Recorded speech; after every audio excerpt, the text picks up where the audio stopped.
Hello, welcome back to another episode of Geeks Around the Mic. I'm your host, Patrick, and with me always is my good friend, Scott, who's on the other side here right now, smiling, looking all good.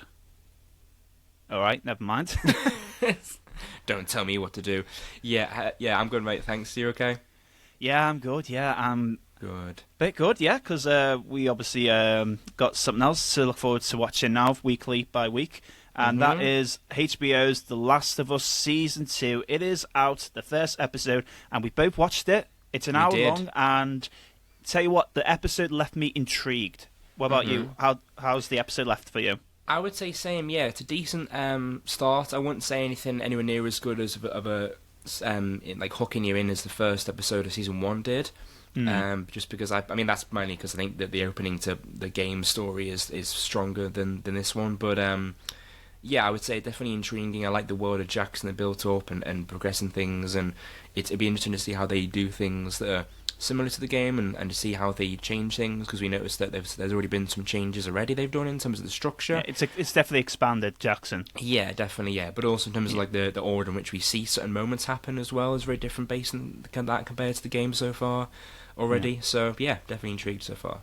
Yeah, but before we get into it, though, I need to let the viewers and the listeners as well that we are heavily going into spoiler territory. We are going to be revealing plot points, because we're not just talking about the episode, but we're also going to be comparing it to the part 2 of the video game. So we are going to go through spoilers, so if you don't want to be spoiled of the show, then stop right now. We'll give you a moment to like stop everything. But yeah, we are going to be spoiling heavy plot points, which could just ruin your experience with The Last of Us. I know it's ruined your experience with The Last of Us games, Scott, but we're heading into the spoiler territory, and in we don't want to. 5, 4, 3, 2, 1. They all die. Yes, Ellie gets killed in a big explosion, and Tommy does too, and everyone else, and it's all end in misery. And it's only one episode. It's a very limited new series, and yeah, that's it. See you next time, guys. That's the end of the podcast, guys. Yeah, thanks for watching, and we shall see you next week. See you later. But yeah, I don't know. I still think it'll be less controversial than what the game story was in the first place. But we'll probably get into a bit of that later on, but we won't start that, because that will end up being an episode or two of us just talk about the controversy of Part 2 game. But we're not here for that. I think we did briefly in our first introduction when we first started. We did in the first ever episode of our podcast. Yeah. We don't want to get too much into that again. Yeah. But tell you what, though, I'm very interested, like, the way they start this episode, because it starts off as the very ending of the first episode. It shows with Ellie and Joel arriving at Jackson, and Ellie asking Joel that, "Are you telling me the truth that about everything about the Fireflies?" And Joel lies to her, saying yes. And Ellie accepts it, but you know the back of her mind that there's something not right, that Joel's not telling. She knows he's lying. She knows he's lying about something. Yeah. But we'll find out later. Yeah, and it was cool because we actually got to see the initial few seconds after her saying okay, and then because normally that it cuts to black and then we don't see anything else, but we actually got a couple of seconds and then walking to Jackson afterwards. I thought at one point they were going to show more of a conversation, but they didn't, which I'm kind of glad about, to be fair, because I think it's good to leave it finish like that, really. But that's obviously just more of a recap for some people who haven't watched the show in a while. Because obviously I think it's been about, when did the first season come out? Was it 2023? 2023, and I think it was around February time when it first started. So it's been a couple of years, yeah. So that's the thing about HBO shows and a lot of these mini-series is they take a long time in between seasons. It's not like, the CW. But they are big budgets, though, and especially for this season, what we saw in the trailers, which we'll get into later, this season looks like it is going to be bigger than the first one. Yeah, which is cool, yeah. But going on to the next scene, though, as soon as that scene happens, it jumps cut back to the hospital where Joel left to take Ellie away, the place where they were going to operate on Ellie to find a cure, but Joel obviously massacres the hospital and kills everyone. We then go to a group of survivors who are burying the dead, who we then find out is Abby and her friends, Yeah. which they've never done in the video game, and they introduced it very early, and I'm surprised they did that. That was intriguing, yeah, and this is like kind of the idea we mentioned, how they're doing things differently structure-wise, because in the game you don't learn about who Abby is and her motivation until after all the sections with Ellie, which I always believe was a bit of a mistake. I think that they should have done it more early on. Kind of like what they're doing now, they're showing it early on with her. Yeah, which again, obviously, time will tell if that's an improvement or just a difference in creation. What's the one I'm looking for? In direction they've gone in. But that was cool. And we get to see them, like I said, but they're burying the dead. They got all the Firefly pendants on all the graves, and you see, I like how they just show a couple of graves first, and it pans out, and there's a bunch of them lined up because Joel murdered like so many of them. So that was cool. And it shows you straight away the repercussions of what Joel did, and we all knew that was going to happen. I think even if you didn't know the story of this season and what the game's adaptation is going to be, but that is cool to show like there's going to be repercussions, and we see that the Abby's group and everything straight away. Also, did you catch the actress who is going to be who played? Is it what's her name? Well, I'm thinking of we're thinking of the same one. Is it Nora? Nora. Yeah. Nora's the name, yeah. But yeah, I recognise her, and also she's going to be the lead in the upcoming Naughty Dog game, Galactus. Is it Galacta? Or something like that? Yes, yeah. Tati Gabrielle, I think. Yeah, because she was also in... butchering the pronouncement, I do apologise. But yeah, so she we'll was probably do that a few times in this episode. Probably most likely. But she was in, well just recently, I've watched the You programme, me and my girlfriend, we watched You from season 1 to 4. And she was in 2 seasons of that, as well as she was also in Tom Holland's Uncharted as well. She played the villain in that as well. That's her first link to Naughty Dog, of course, being that, which is cool. Exactly. So it's cool to bring. So it's cool that they're bringing. It's like she's been in 2 of the game's adaptations, and now in the new game they're making as well. It should be cool. I know. So that was interesting. So is she playing? So who was Nora in? Nora is one of Abby's friends in the group, which you find out more later in the game, obviously from both Ellie's perspective, from Abby's perspective as well. Was she the moronic one that that is pregnant and still goes out into the field? No, that's Mel. She's the one who gets pregnant, which, spoiler, anyway. Yeah. But no, Noah's just another friend of Abby's who's training to be a doctor. And Mel is the one who gets pregnant, who's with... okay. But yeah, let's get back to the scene though. But like you said, it's a very interesting direction they went to, because like in the games you don't find out who Abby is later on, and her motives as well. But you find out straight away what's her goal to do, and and like I said, I feel like they. Well, the thing is, we don't know who she wants revenge because of what Joel's done. We don't know who specifically yet that he's killed that has got her so vengeful. Obviously, we know from the game's story, but for fans who haven't watched the game, played the game, they don't know yet. So there is some mystery there. But I'm intrigued as to when we are going to find that out as well, to be fair. Look, it'll probably be part 2, for season 3, which has been confirmed. Yeah. We're probably going to find out in season 3, or maybe the end of the season, I don't know. Hopefully the end of this season, at least. I think they need some sort of explanation there, especially if they need to feel for Abby as well, because that's what they failed in part 2 of the game, is like, they straight away like introduced Abby like the way they did, and then did what she did, and everyone hated on her. I feel like they should have really given her more time just to like build kind of a bond with her in a way, and also give her a bit of empathy and understand why she's doing what she did. Yeah, I mean they do that when you play as her in the second half of the game, don't they? But I think by that point the damage had already been done. And I get the idea that Neil Druckmann wanted to show there's 2 sides to every story. Everyone's got someone they care about that gets killed, and everyone's got their own Joel, everyone's got their own Ellie. I get that, what they were doing, but the issue is, I think, that we didn't spend anywhere near as much time with the people Abby cared about as much as we did with the people Ellie cares about. So it's the whole perspective thing. I get what they're trying to show, but I think it was just a very paper-thin sort of House of Cards premise where you need to care about Abby in this situation, you need to feel sorry for her now, otherwise the whole structure doesn't work for the rest of the game. And if you don't care about her then it doesn't work.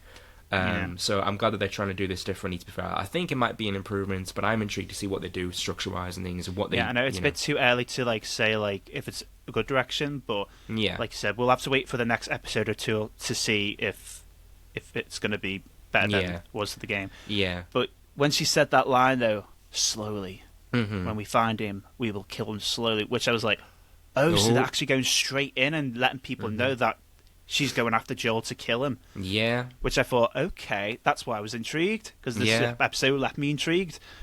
But then we jump to 5 years into the future now. Yes. And we're back in Jackson.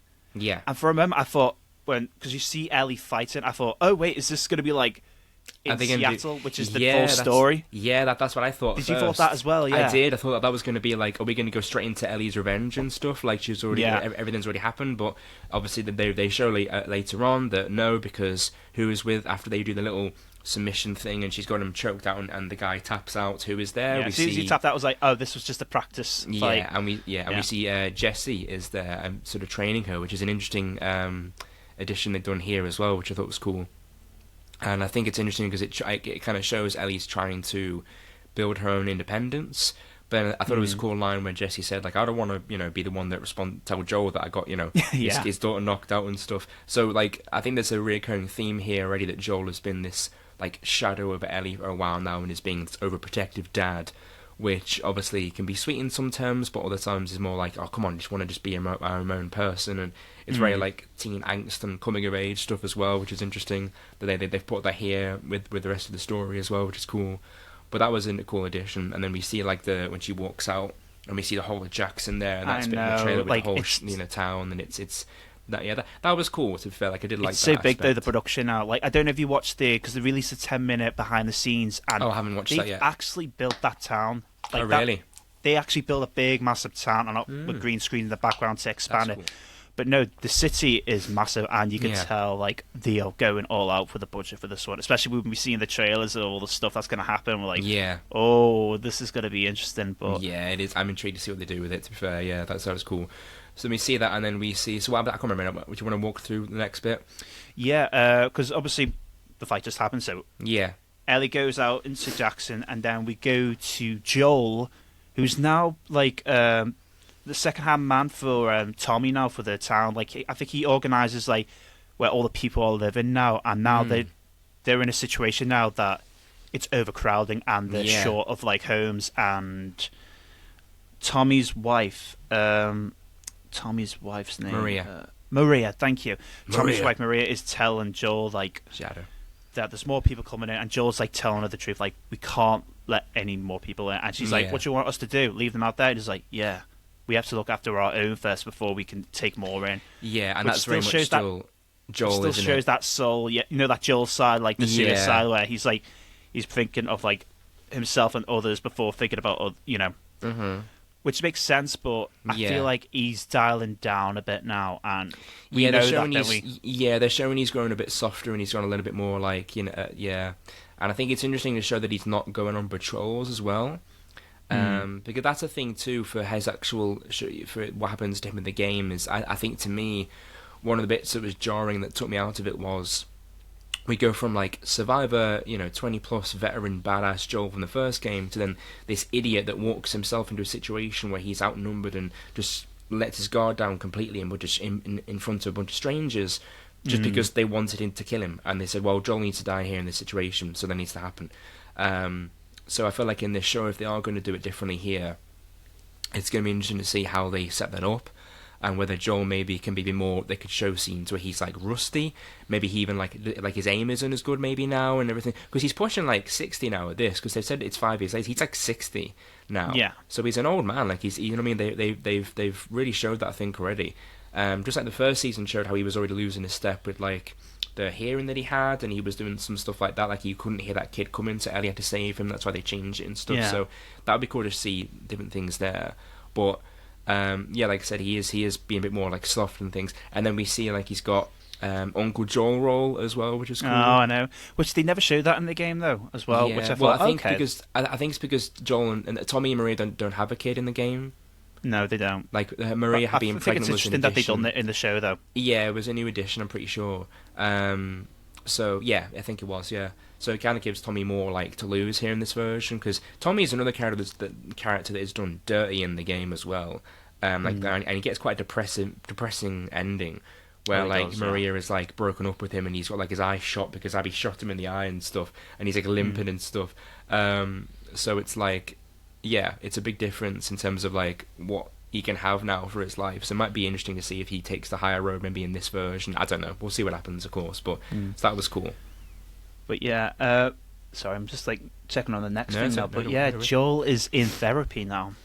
Yes, yeah. Did you like that aspect? Because I feel like we talked about how he's more vulnerable in this show. Do you think it was a good addition? Yes, I think that was very interesting aspect that they've added, because it really shows like more of like how Joel's feeling now, and like obviously we could tell in the games that he's missing Ellie and wants to reconnect with her, but no, we actually get to see the behind the scenes of like what he has to go through this whole period of Ellie avoiding him, and they got Catherine O'Hare as Joel's therapy, and she's like doing the therapy while drinking, and we find out why, because Joel killed her husband, wife, yes. Eugene, which is actually a character in the game, which you only find out a lot. Yeah, he's part of the game, because in the game when Dina and Ellie go out on their run, they regroup at the building where Eugene was based, but you find out later on he gets killed in some way, I can't remember. But he grew a lot of weed, he grew pot, which Ellie and Dina smoked up. Yeah, but no, in this show they actually showed that he had a wife. Right. And it's Catherine O'Hare, and that's why Joel gave her the weed, and she made that comment like, Eugene's weed is better, this is all too sticky. Yeah, I like that, yeah. But yeah, that's the thing that was in the first season too, where there's other people's perspectives of victims and things, because they showed that with right from the start, I think, when they showed Henry and Sam, and how it had like those like that other group that you know that took over like the city and everything. It was like right from the start, they've always been really keen to show other people's points of views and things, which is why I think the themes of the second game might be more sort of relevant in the show compared to the game. I think it might be done better. So it's like that when they did that with Bill and Frank as well, because that was a really good episode. And definitely. And you only just seen Bill in the games. You only hear reference to Frank. Yeah, well, they weren't even, I think, romantically involved in the game. That was an addition they did. And also, like, he was a bit younger and was more parallel. Like, it was a different kind of parallel to Joel in the game. Like, he was a kind of crazy lunatic that Joel could become if he didn't open himself up to people, whereas in the show he was like someone who Joel could become if he is willing to open up, because that's what Bill did, and he found his love with Frank, and then Joel could find his love with Ellie and everything, so that was cool. But yeah, so I did like that scene. Do you think, I'm assuming like when she says that he killed her husband, I'm assuming he was probably infected, do you think? Well, think it back to, when you said that Joel's getting old and he's probably not going out on runs to like kill infected. I think that might be why he's not back on the run, because he went on a one with Eugene. He got bit and he killed him. So that's my theory. I think that's why he hasn't been on a run. Is because because when you said it before, I thought, I wonder if that's the reason why he's not on the run, because he went out with Eugene. Eugene got bit and he killed. That's why Joel's maybe his own Jackson. Maybe his own rustiness got Eugene killed, and that's why she says to him, "It's how you did it." Because at first I thought was he like brutal and ruthless with the body or something, or had to do it before they even got a chance to say goodbye, maybe, or something. Because that's kind of what Joel would do. But I thought maybe it's a case of like you said, he gets that guy killed, and because he wasn't able to protect him, or he didn't see like an infected coming or something. Like that would be really cool. Actually, I like that theory. That's good. But then she reveals the truth to him, like how she felt, and she was hoping for Joel to return the favour. Yeah. But instead of Joel revealing truth, he said, "I saved her." That's all the thing that she revealed. Well, he's in denial about what the situation is, because he can't possibly accept the idea that Ellie's angry because of what he did.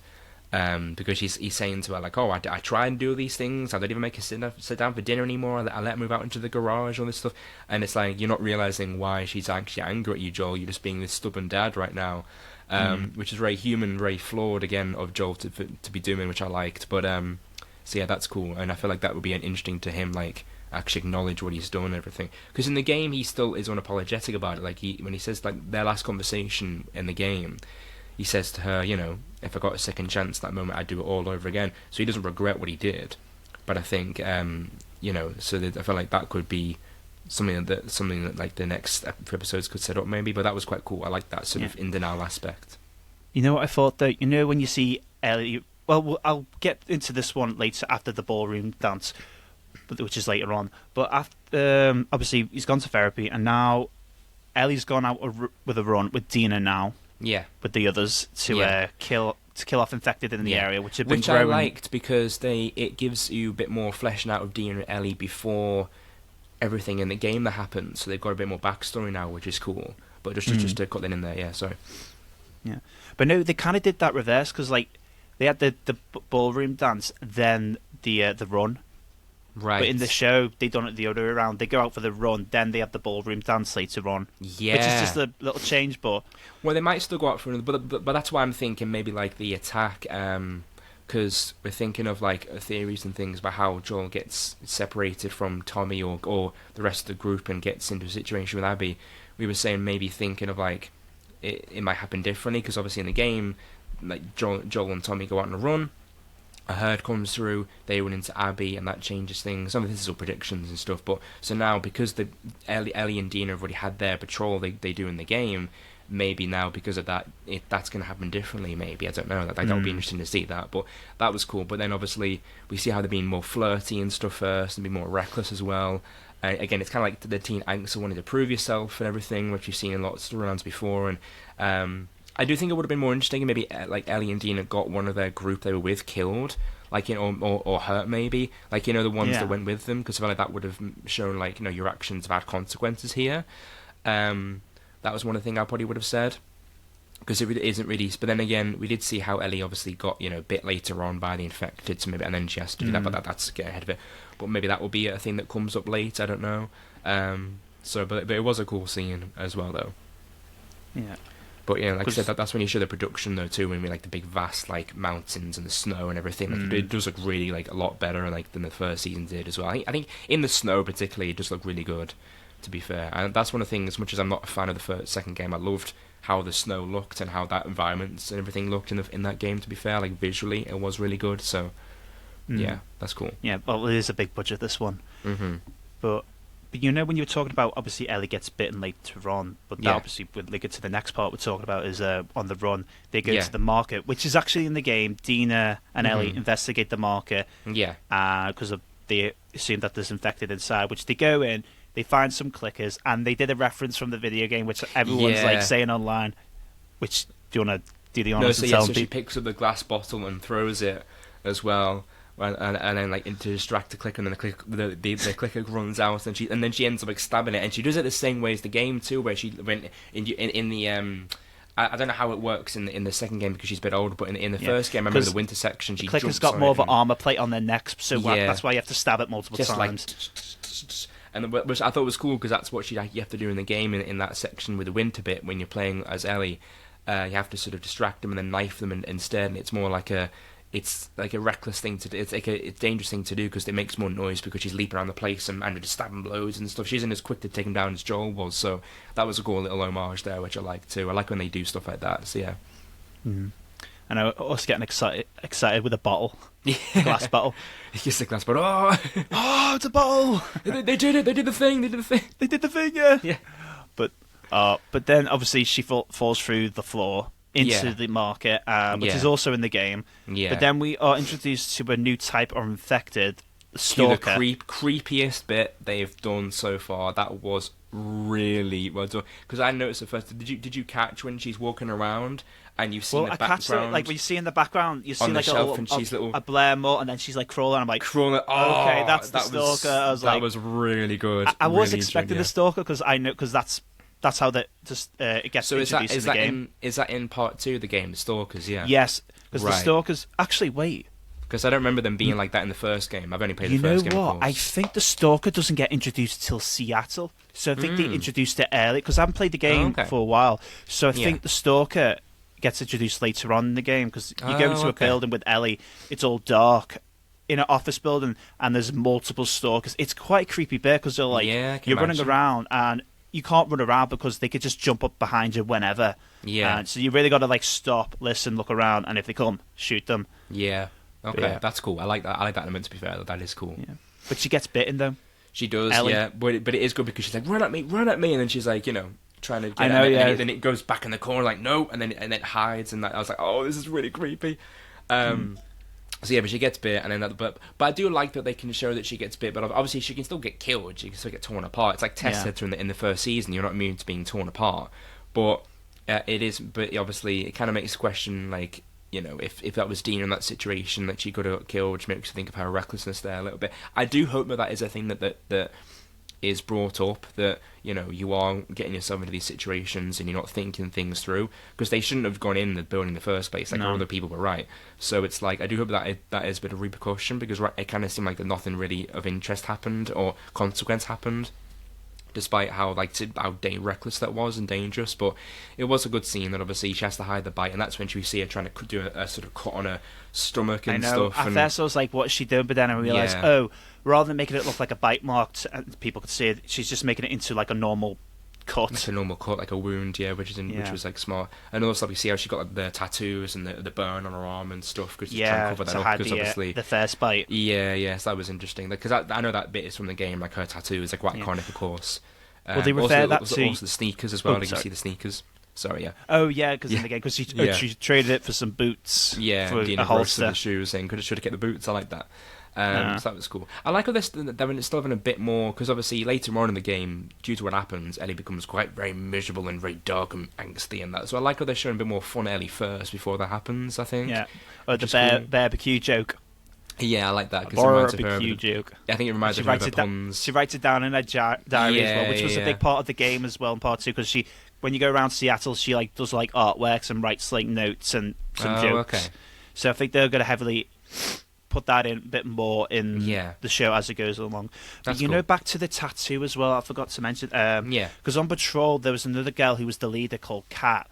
She was Ellie's ex-girlfriend, who was the one who did the tattoo for her in the game. Okay. But she only gets mentioned, but you never see her in the game whatsoever, but they actually introduce her in the show. Yeah. So would you think she would know that Ellie's been bit? No, because in the game, she just said it was like a burnt mark, or whatever reason she said, they believed her. Because it doesn't look like a bite mark, it just looks more like a rash or a burn when you look at it. But she's got the tattoo to make it like more cover up more. Yeah. Okay. There was so that was cool. But then after that we get the later on then obviously we get the cancel scene where they're all concerned about the herd coming through, which obviously can be that was seen in the trailer. There's big attack on Jackson, so that'd be cool to see if that sets up that as well. And then we get led into the party. But there's also an additional scene which I really liked with Joel and Ellie, where he's trying he knocks on the door and he walks in and she's like barely paying attention to him, and it's very teen angsty and stuff. And then he's trying to he's doing what he talked to the therapist about, saying he's trying to be a dad still. But there's a couple of things I want to mention before we move on, of course, to that. But he immediately tries to fix the strings, and he's looking for an excuse to try and do that, and then do something good for her, and then he walks out. I thought the same as well. Like, he's trying his best to do anything. Like, as soon as he saw the guitar, I could fix that. Yeah, but going back to Dina real quick, I liked that Dina has more scenes with Joel. Like, she's like his other surrogate daughter now. Like, she's teaching, she's learning how to fix it and stuff, and she's getting along with him a bit more, because obviously she doesn't know what has gone on between him and Ellie. But she has asked Joel though, what's going on. Yeah, and he can't really tell her, of course. But I like that because it gives you a bit of. I think having Dina and Joel have a connection as well would give her more motivation to come with Ellie to Seattle. To want to avenge Joel too, because as well as just going to help her. She built a connection with Joel, which exactly. Makes so it's two things. It's I care about you, but I also cared about Joel as well, and the audience have seen that connection, so they buy it, and that's a good addition, which I like. Yeah. What I've just remembered as well, mate. You know that when Dina gets introduced and Joel's fixing was it a breaker or something? Yeah. That actually links later on though. As well, because when Dina and Ellie eventually get to Seattle, they go into a cinema as their holdout place, and they needed power. So Dina fixed the breakers, and Ellie asked her, "Oh, who taught you how to do that, Joel?" So I think that's what happened in the game. But no, I remember Dina's the one who was fixing the breakers. Yeah, because she learned how to do it. But I don't think you find out who. But in the show, they make it out that Joel was the one who teach this, so I reckon they're going to link that later on. When she's I know how to fix this, you just got to do this and that, which is what Joel teached her. That would be cool, I like that, that's a good connection. Mate, okay, yeah. I see what they're doing there. Also the bit when Ellie is shooting the infected with Tommy, I think that's the flashback in the game when she's 16, I think, because isn't there a flashback scene when you're trying to snipe people with Tommy? Yes, it was. Yeah, I think they rather than doing a flashback, they just did it in modern day here, present day. Which I think is cool. This makes sense. You don't need to focus too much on the flashback. Besides, the museum one. I think that one they that have is to keep. crucial. Yeah, I'm glad. That is But crucial. we've seen a trailer like she's on top of the giant dinosaur like statue thing in the lake, and then Joel's watching her, and he's got the same like sort of darker blue, like grey T-shirt on and stuff. So it's like, oh, that's like the flashback, yeah. Which is like only time in the game when they actually feel like the characters too. They actually like it feels like The Last of Us, you know. So yeah, and then we get the party scene as well, which is straight from the game. Oh, And that was the ballroom interesting. scene. Yeah, obviously the first bit we saw from the trailers when the first game was first announced and everything way back. But that was cool because again, in the game, that's one of the last scenes that you see, isn't it? Yeah, that's right. Yeah. So here it's one of the first. So we get the same stuff where Dee and Ellie do the sort of, the cringe thing about, talking, dancing and all that kind of teen stuff, and then we get the kiss as well. And then we get the homophobic and then we get the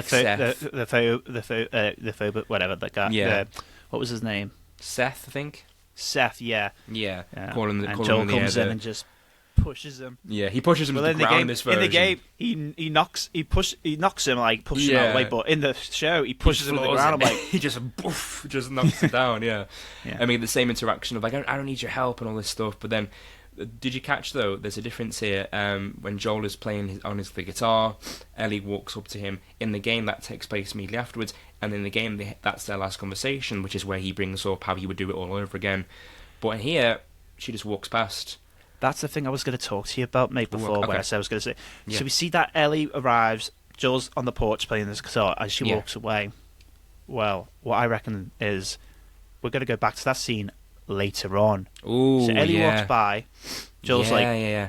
but then Ellie comes back. Well, okay. And then they have that hope they scene. do that because that's one of the few scenes that I really love in the game and makes me wish that we got more of that.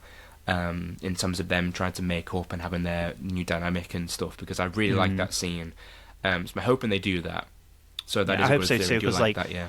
Because that scene is so powerful, and for what you're going to know what's going to happen next, it's just like it Yeah, breaks it's your heart. because she Yeah. wants to try and forgive him, and they almost came to understanding, and before it gets Yeah. cut short, and that's why she wanted to. I think also that's probably, to be fair, why Ellie wanted revenge on Abby so much, because not only did she rob him of Joel, she robbed him of their reconciliation and the chance to make up as well. So Pedro's going to make me cry for that scene, because so far I Yeah. feel like he's He is doing good. so well as Joel. Like, yeah, there's some I moments think it's when one of I'm these, yeah, it is great. No, it's, I like the vulnerable survivor tortured version that he plays, I think.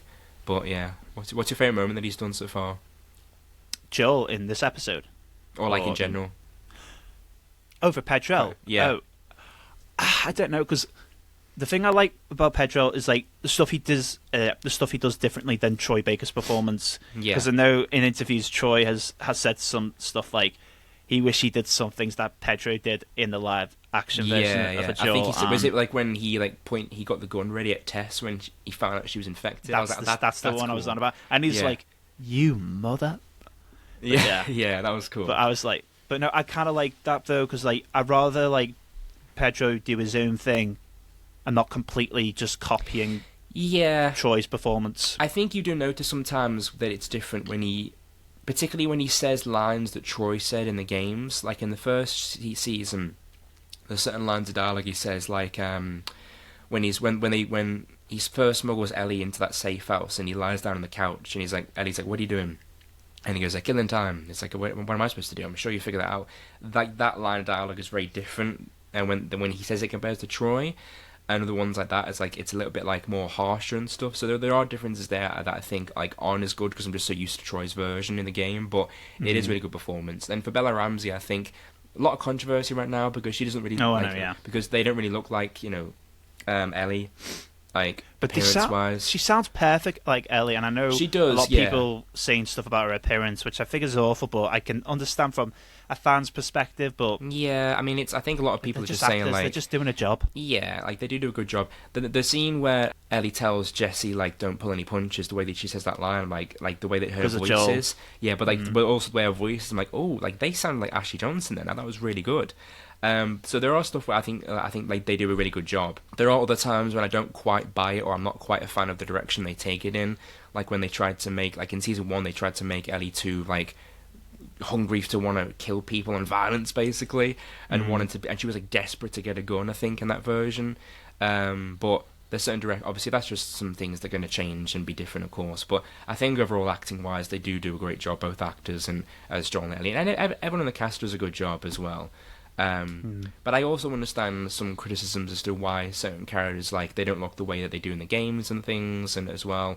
I mean, I've seen some people say, oh, like, they're just weirdos who don't find, like, Ellie attractive and stuff, and it's like, it's very silly, this discourse behind it all and everything, though, but yeah. It's a bit funny, you know, Bella Ramsey's so small, and when Ellie in part 2, she's grown, and she's fighting up all these guys in part 2, and you're like, how is this little shrimp gonna be up and kill all these other big group of people we're going to see in Seattle? That may be my biggest thing, to be fair, is I don't really have an issue with, like, how, like, Bella Ramsey looks at all. I don't have, you know what I mean? No, same. It's more just, I think it's struggling to buy them as, like, 19-year-old Ellie, basically, because they do look quite more like, I'd say more like 15 still. Like, to me, there is no look-wise difference now compared to the first season. That's all I would say. I think the same as well. Yeah, and that's why sometimes, because I think they a lot of people said, oh, should they done a recast maybe or something else? I don't know. I'm glad they didn't in the long run, because I think that acting wise, it would have been harder to adjust to seeing the new actor's performance. But I think that is a valid criticism. I think, to be fair, is that you struggle to buy Ellie as the more, you know, a grown adult now instead of like the younger kid. But yeah, I do like it though. I just remembered though, you know, the actress who's playing Abby in the show right now. Yeah, she was actually fan casted to be Ellie for season 1. Yeah. Not only that, I think she auditioned. I think. Oh, did she? Yeah, I'm pretty sure. It was Caitlin Denver. Yep, you got it right. I was just trying to Google it. Yeah, but she was like fan casted for Ellie, which at the time I was like, oh, she might make a good Ellie. But then they went for the Bella Ramsey. But tell you what, she sounds like Abby though. Laura Bailey's Abby. Yeah, she sounds like she Abby. Did, to be fair, I did get that. Did you hear it in her voice? Yeah, like I did a little bit. I could hear Abby. Yeah, they've said how like cause in this version, obviously, like she isn't as buff as Ellie in the game, because they said in the game. Yeah, they took that out. They did say that in interviews that they didn't want to include that. Yeah, which I feel like is more realistic, because that's one of the things that I found really weird. I understand that it's like difference in like play styles in the game, but for me, I'm like, how are you supposed to be that ripped in an apocalypse? Like, it just doesn't make any it doesn't make any sense to me. I'm sorry. I know that this is the same universe where fungus are like taking over people's bodies, and there's big monsters that rip chunks out of themselves and throw people. But you know, a chiseled physique is where I draw the line. Let me tell you right now. No, it is. I know it is kind of silly to when you really question it, but yeah, I'm glad they've ended up doing that, because I think it's going to help make people, like, you know, but like see the vulnerability of her more. I think, and I'll be in the like help. It might have people be more sympathetic towards him maybe. But I am intrigued to see what they do and the differences in the character and stuff as well. But yeah. And then so. I was just going to finish it off. And funny that you mentioned about the fungus too, because obviously later near the beginning of the episode, we see that Jackson are fixing up a pipe, which is full of like weeds and all that, and then it finishes off the episode showing that pipe, but it's showing fungus inside.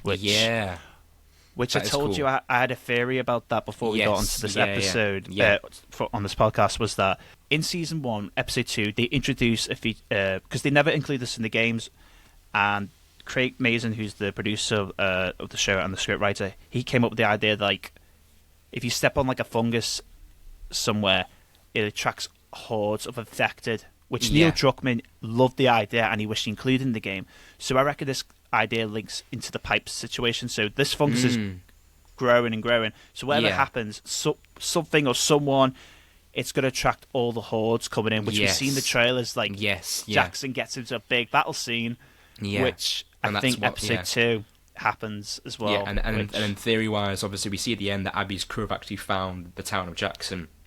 So I think it's a good idea that maybe, like, we mentioned how Joel can bump into Abby in a different way, because Dina and Ellie have already gone on their patrol, and obviously he might not be doing patrols anymore, so maybe he's like had to leap into the defense of Jackson because this herd is attacking, and then while that happens, Abby sees that as an opportunity in the chaos to try and maybe sneak in and then get to Joel, and that's when, like you said, like maybe the theory is that Joel could die in Jackson in this version instead, and that could be a whole different thing, but because everyone's distracted by the herd, they can't help Joel, basically. And that, I think, would probably be a better version of what they did in the game, because I know the actual controversy of Joel's death is all like, I know people defend it because it's what needs to happen to get you on board for Ellie's revenge. I think the actual execution of the scene was just done like not good, and I think it felt very rushed and just felt like it needed to happen because for the sake of the plot, and it made Joel feel more like a plot point and his death like a plot point than an actual character arc. And I know that obviously that is also just the gritty, like the darker nature of that world and the violence there, but I think if you can make it like better executed, like hopefully that would get people more on board with it afterwards and like continue to be invested, because it took me out of it in the game, so hopefully they do it better.